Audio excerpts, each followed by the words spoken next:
dijajah oleh rakyat asing. Kenapa Indonesia dengan sumber daya alam yang melimpah, tetapi Indonesia sendiri tidak bisa menikmati kekayaan alam yang kita punya? Itu menjelajahi negeri-negeri di timur. Kenapa? Karena negeri-negeri timur itu terkenal dengan kekayaannya, terkenal dengan alamnya yang sangat subur, sehingga pada negeri-negeri timur ini banyak sekali menghasilkan rempah-rempah. Next. Ya, jadi di sini ada negara-negara yang pertama kali datang ke Indonesia. Yang pertama ada Portugis, lalu Spanyol, dan juga Belanda. Ini ada tahun dan datanya. Nah, anak-anak perlu kalian ketahui bahwa untuk belajar IPS itu kita harus menghafal. Nah, supaya mudah, cara menghafalnya itu kita bisa mengingat ini huruf depan dari negaranya. Ini kan ada Portugis, Spanyol, dan juga Belanda. Kita bisa mengingatnya dengan PSB. Coba ulangi. PSB. Portugis, Spanyol, Belanda. Ingat urutannya PSB. Portugis, Spanyol, dan Belanda. Untuk tahunnya sendiri ini kan semuanya ada di 1500. Ya, lihat ya. Oke, perhatikan semuanya ke depan. Hai. Perhatikan ya. Semuanya ada di tahun 1500. Jadi kita bisa ingatnya itu dengan angka belakangnya saja. 112196. PSB 112196. Coba ingat-ingat. PSB 112196. P itu apa? 11 itu tahun berapa? 1511. Kemudian 21 itu 1521. Dan yang terakhir 96 adalah 1596. Coba ingat-ingat lagi. PSB 112196. Coba bareng-bareng. PSB 112196.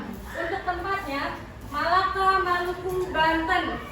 Malaka, Maluku, Banten. Lagi. Malaka, Maluku, Banten. Hafal ya? Coba. P itu negara apa? 11 itu tahun berapa? Ya, kemudian di Malaka. Coba ibu tutup sekarang. Kalian ingat tidak? PSB 112196. Coba. PSB 112196. Kemudian Malaka, Maluku, Banten. Ingat kan? Malaka, Maluku, Banten. Coba Portugis tahun berapa? Di mana pertama kali datang? Malaka. Malaka dan Maluku itu berbeda ya.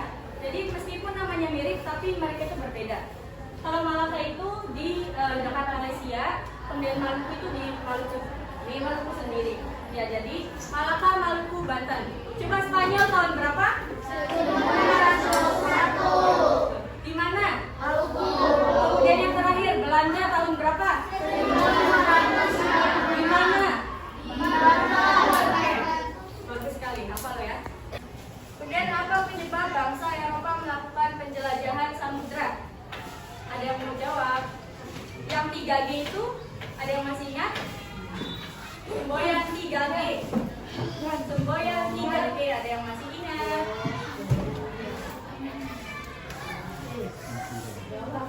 Ada yang masih ingat semboyan 3G? Udah diajarin kan sebelumnya? Belum? Yang 3G coba mas. Yang pertama, alasan mereka untuk mendatangi Indonesia yang itu untuk mengambil rempah-rempah. Hai. Perhatikan ke depan lagi ya. Nah, yang pertama ini mengambil rempah-rempah. Rempah-rempah itu merupakan tanaman yang biasa digunakan untuk membuat obat dan juga sebagai bahan masakan. Sebagai bahan masakan. Nah, ini merupakan cengkih. Oh, cengkihnya beda ya. Ini cengkih yang sudah dikeringkan. Jadi warnanya berubah. Sebelumnya seperti bunga ya, warnanya hijau. Kemudian di sini ada kemiri. Ada yang tahu wujud asli kemiri? Tahu, biasa mama masak ya di rumah pakai kemiri. Kemudian ada ketumbar. Lalu ada kayu manis. Nah, ini bisa digunakan untuk bahan masakan dan juga obat-obatan. Di sini ada semboyan 3G. Ini semboyan 3G. Oh, baru ingat ya? Semboyan 3G. Yang pertama ada gold,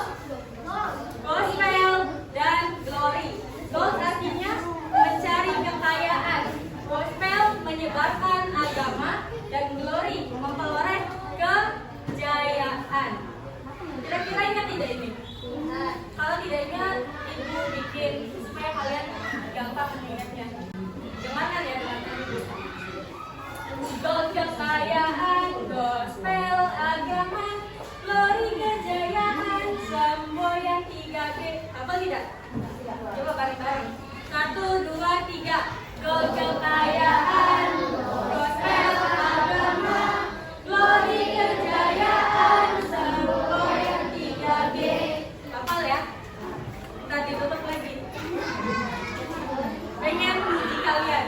Coba tadi gold apa? Glory apa? Glory, bukan gospel. Ayo, glory. Gospel. Coba, glory. Gospel. Gold. Gold itu artinya apa sih kalau bahasa Inggris? Nah, sekalian ingat-ingat aja kalau emas itu kan mahal. Berarti artinya itu mencari kekayaan. Ya, supaya gampang. Coba ibu pengen kalian nyanyi lagi supaya hafal. 1, 2, 3.